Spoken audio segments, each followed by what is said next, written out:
Well, it is the second chance that most convicted felons sentenced to life in prison will never see. So when the day came for Teron Moore, he knew he couldn't let it go to waste. That's right. WJTV-12's Margaret Ann Carter spoke exclusively with Moore, who is dedicating his life to helping young men and women who are at risk of going down the same path that he did. Convicted of murder and sentenced to life behind bars without parole, 17-year-old Teron Moore saw light at the end of the tunnel. And in 2012, when the Supreme Court ruled such a sentence for minors unconstitutional, Moore took his chance. He says the night before he made parole, he prayed, and God told him the doors would open up. When I went to the door and it was the case man, I said, "You made parole, Teron. You made it. You made it." Everybody was screaming. And I told Floyd, he was woke, he was drinking coffee. He said, "You told me." I said, "Man, Jesus real." After 19 and a half years behind bars, 17-year-old Teron Moore, a convicted murderer, grew into the man he is today. And while his life began the day he walked out of prison, his story begins on April 2nd, 1998 at Lake Hyco Park. Just hanging with my normal guys that I hung with every day. Basically, they wanted me to participate in the robbery. My mind frame at the time was I was just really loyal to some people who really did mean me no good in the end, you know what I'm saying? So I did get involved and I ended up killing somebody. Blinded by peer pressure, Moore says he couldn't see the consequences. It's a common theme for so many young men he meets today. I had a lot of potential when I was young, you know, I still have potential, but I'm saying more so then. And I wasted that. So I be trying to stress to these guys, don't waste your potential in life. Don't blow your opportunities that you have. Working with Jackson's People's Advocacy Institute, he and others work to reduce crime plaguing the capital city. I've been in them shoes, I understand. That's why I say we need love. It's like people don't value life no more. You know what I'm saying? It's like it's a video game to them. It's like you can reset over, you know what I'm saying? But you can't. Speaking from raw experience and deep regret, Moore will never be able to bring back Michael Evans, the man who died at his hands. But by sharing his story, he's hoping to save lives. The life of the young man holding a loaded gun and the unsuspecting victim in the line of fire. I came to believe that, man, light rule the darkness, you know what I'm saying? So we keep shedding light on the situation, we keep building, and I believe that it's gonna make a way and things are gonna get better around here. This week, we're defining the problem. The city of Jackson has a big challenge in many ways with more than 80 homicides last year. I sat down with the mayor, Chokwe Antar Lumumba. He talked about the different ways the city is looking to meet the challenge head on. The city of Jackson has many challenges outside of potholes and water billing issues. It's how to stop the violence. The city acknowledges it needs more officers on the streets, but Mayor Lumumba says it's going to take more than just more officers to take a bite out of crime. So that's why we're employing the violence interruption training. We're employing the credible messengers so that we can get where the solutions are with the community. Lumumba says getting the community more involved is the key to reducing crime in the city. The community is closest to the solutions. They know the young person that's troubled. They know who may be breaking into houses. And so we have to create the relationship that allows us to diffuse that before it becomes the problem that the police then have to arrest or resolve on the back end. By the time the police are called, Lumumba says it's oftentimes too late because something has already gone wrong. The mayor does want his police force to be fully staffed so he can have more crime fighters to work with the community. While we need to have a fully staffed force with the resources to do their job, we also have to make certain that we have an intelligent approach to what crime looks like and how we resolve it. Well, crime seems to be a metro-wide problem, but outside the city limits of Jackson, the leading types of crime changes drastically. That's right. Walt Grayson got a different perspective sitting down with Rankin County Sheriff Brian Bailey. What seems to be the major problems there, Walt? More crimes of opportunity than anything, like burglaries and shoplifting. And of course, there's always that undercurrent of drugs. And although Rankin County is a part of the metro area, the way the population is scattered there may account for some of the differences between it and the city of Jackson. Well, and that's a unique thing about Rankin County is we have the largest unincorporated population in the state. You know, we have 160,000 people in this county, and half of them live outside the city limits. And the crime sort of varies, you know, from one place to the other. But, you know, right now, I would say our biggest crime, and it's been this way for years, has been auto burglaries. And it seems to be most of the time there's some connection between the suspects and the neighborhoods that they're hitting. It's mostly young, black and white, late teen, early 20 males committing these crimes. And believe it or not, Mr. Grayson, the number one denominator with all this is everybody's leaving their cars unlocked. If people in Rankin County would lock their cars, our crime rate would be cut in half, our property crime rate.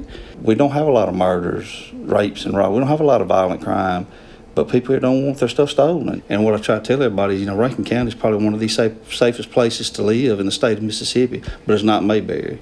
You know, we have to lock our cars up at night. We have to lock our houses up when we leave to go to work during the day. Sheriff Bailey says one of the biggest factors of Rankin County having a reputation for low crime rates is the legal system works smoothly there. It does. You know, I would like to think that, you know, we have a reputation here in Rankin County of having firm but fair law enforcement. And, you know, one thing we're blessed here is that we, you know, most of the time we all get along with each other. The Board of Supervisors works hand in hand with the Sheriff's Office. Another great thing that we have is that our District Attorney's Office and our judges. We all work together. We're all in sync with each other. But the average person in Rankin County is, from the time they're arrested to the time they go to trial, is easily within 9 to 12 months. And I think that's a big key, is you got to keep it moving, keep it going. And the whole system has to work together.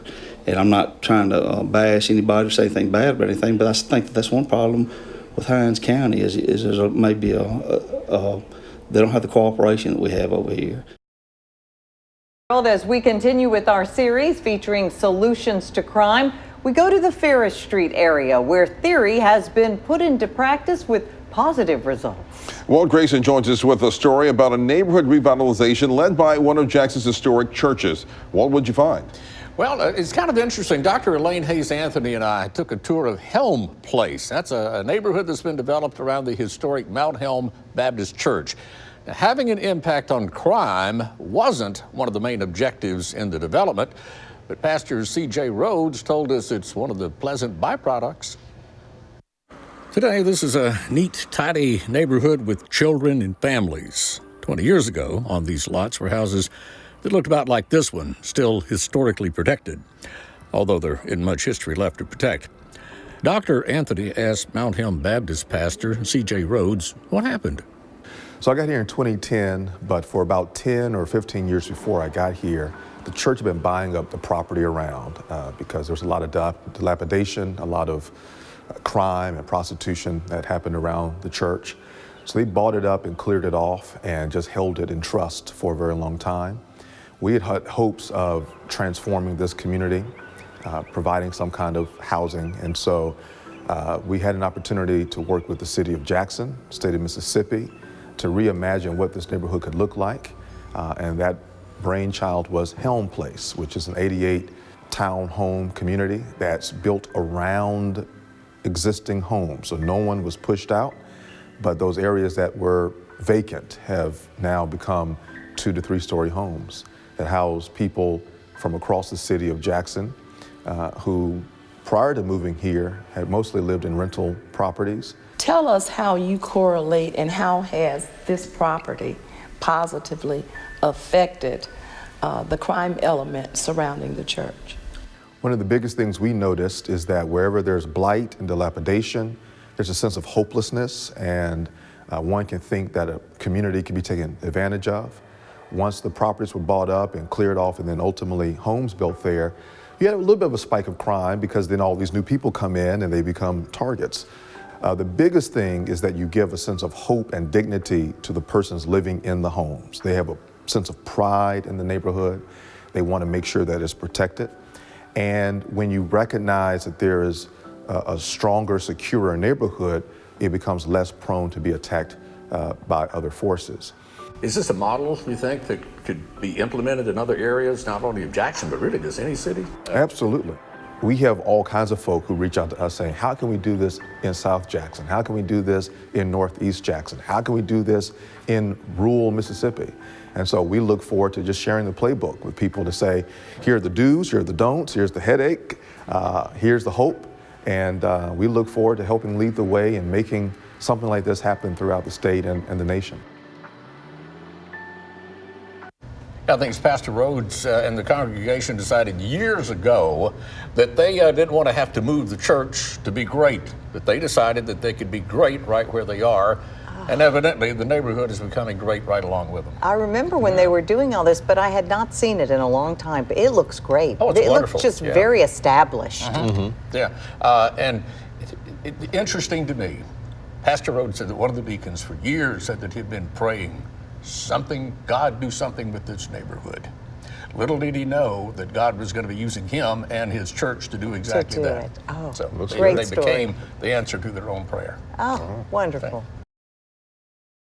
At any given time, there can be dozens of women granted parole but still in prison because they have nowhere to go. You see, without an approved address, they cannot be released. But they can be approved for transitional housing, houses where women can find a new life once they're no longer behind bars. After years of working in church ministry, Vicki DeMoney volunteered to serve as a chaplain to women prisoners at the Central Mississippi Correctional Facility in Rankin County, a decision that has changed the lives of countless women. So I went in, and I don't know, God just touched my heart. I mean, I'd really never given any thought to who was behind those bars. At that point in my life, I hadn't had a reason to. But when I went in there, I realized it's just our mothers, our sisters, our aunts, our daughters. It's just women like us that have made some decisions that's cost them more than they ever thought. April is one of those women. At 14, she ran away from a foster home and soon found herself on the streets and addicted to heroin. I did go into prostitution on the streets of Memphis and worked for a pimp. And there's women that train us to get us on the heroin, get us out there working and make it look all good at first, but it's really hard to get out of that lifestyle. Fast forward years. April eventually made it to Mississippi, and 2 months ago she was released from prison to Crossroads Ministries, an MDOC transitional home for women. It was 11 years ago that DeMoney opened the house and began changing the paths of women. So these women here come from all walks of life, from good homes, from not good homes, with college educations to barely reading on a third grade level. There's no way to put them in a box at all. They're all different needs, but they all have one thing in common. They are trying to put their lives back together. They do not want to be where they've been. They want to be somewhere different. And here you have an opportunity to be able to express how you feel, and it's okay to be angry with God. It's okay to be frustrated. It's okay to be broken, but we're not always going to be there. It's just, you got to deal with stuff to heal from it. DeMoney says prison, in most cases, is not the answer for these women. So I think looking for other solutions beside prison to solve our problem is where it's at. Because for women, every woman that comes through here is an addict.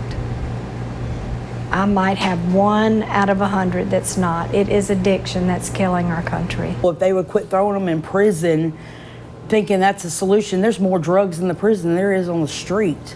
You know, there's no hope there. It's a dark place. Now, just this month, the Mississippi Department of Corrections announced it is increasing the number of transitional beds from 120 to 310. Now, the transitional houses get partial funding from MDOC. The rest comes from churches and private donations. I'm Walt Grayson. We're wrapping up our month-long look at the crime crisis with a focus on finding solutions. And today I brought together a group of folks from all walks of life to discuss where we are along that path. With me, I have Dr. Elaine Hayes Anthony. She heads the Journalism and Media Studies Department at Jackson State University. She's been my partner on this project. Joining us today, we have Dr. Etta Morgan. She heads the Criminal Justice Department at Jackson State University. She's a powerful voice for criminal justice reform. And also Tim Wilson. Tim is the head coach of Provine High School. Brian Bailey's with us. He offers a different perspective. He's the sheriff of Rankin County. He's held that post for 8 years. Christy Shanks. Christy's been with the Sheriff's Department in Rankin County also 8 years. She is in charge of the Female Trustee Program. And Teron Moore is here. Not long ago, the idea of visiting a coffee shop, or for that matter, a shop of any kind, was a distant memory for Teron.